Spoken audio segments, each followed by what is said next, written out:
আজকে যে স্থানটিতে যাব সেটি বাংলাদেশ, ভারত, নেপাল ও ভুটানের সীমান্ত সংযোগ স্থল, যা 4টি দেশের মধ্যে পণ্য আদান প্রদান ও যোগাযোগের সুবিধা করে দেয়। হ্যালো ভিউয়ার্স, বেশি কথা না বলে সোজা বের হয়ে পড়লাম বাহিরে। এখন আমরা সেই গুরুত্বপূর্ণ ও পর্যটকদের কাছে আকর্ষণীয় সেই স্থানটিতে যাব। আমি এখন আছি পঞ্চগড় জেলায়। এখানে হোটেল থেকে বের হয়ে রেস্টুরেন্টে সকাল সকাল একটু নাস্তা করে নিলাম, দেন বাহিরে বাসের জন্য অপেক্ষা করছি।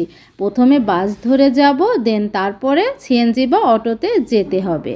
তোমরা ঢাকা থেকে সরাসরি তেঁতুলিয়া পর্যন্ত বাস ধরেও যেতে পারো, আবার যে কোনো জেলা থেকেও বাস বা ট্রেনে করে কিন্তু খুব সহজে আসা যায়। মূলত আমরা আজকে যাব বাংলাবান্ধা 0 পয়েন্টে। বাস আমাদের নামিয়ে দিল নিউ দার্জিলিং হোটেল অ্যান্ড রেস্টুরেন্টের এখানে। দেন এখানে গোলাপ ফুলগুলো দেখে আমি তো একটু নিজেকে ক্যামেরাবন্দি করলাম। দেন এখান থেকে আমরা অটো নিয়ে নিলাম। এখন সোজা সেই গুরুত্বপূর্ণ স্থানে চলে যাব। বাংলাবান্ধা 0 পয়েন্ট বাংলাদেশের সর্বোত্তরের একটি গুরুত্বপূর্ণ স্থান এবং এটি একটি স্থলবন্দর ও পর্যটন কেন্দ্র, যা পঞ্চগড় জেলার তেঁতুলিয়ায় অবস্থিত।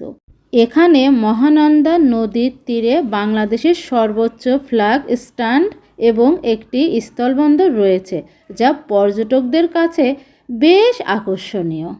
এই সমুন্নত পতাকা চত্বরটি খুবই সুন্দর। হ্যাঁ, আমি তোমাদেরকে এই পতাকা স্ট্যান্ডের কথাই বলছিলাম। দেখো ভিউয়ার্স, কত বড়। আমি পতাকাটাকে একটু সম্মান প্রদর্শন করলাম, দেন এখানে বসে একটু নিজেকে ক্যামেরাবন্দি করলাম। আবার ওদিকেও তো যেতে হবে, কারণ ওদিকে রয়েছে আরও বড় চমক। ওখানে রয়েছে 0 পয়েন্ট। পঞ্চগড় জেলায় তেঁতুলিয়া উপজেলায় 1 নং বাংলাবান্ধ ইউনিয়নে এটি অবস্থিত। এটি ভারত, নেপাল, ভুটানের সীমান্ত এলাকার কাছাকাছি অবস্থিত।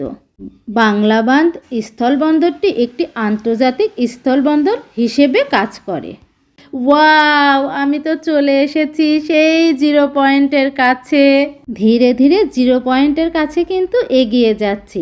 হিমালয় পর্বতমালার পাদদেশে অবস্থিত হয় এটি একটি জনপ্রিয় পর্যটন স্পট, যেখানে পর্যটকরা 4টি দেশের সীমানা দেখতে পারে। বাংলাবান্ধা 0 পয়েন্ট শুধু একটি বাণিজ্যিক কেন্দ্রই নয়, এটি বাংলাদেশের উত্তর প্রান্তের প্রাকৃতিক সৌন্দর্য উপভোগ করার এবং আন্তর্জাতিক সীমান্ত এলাকার অভিজ্ঞতা লাভের একটি চমৎকার স্থান।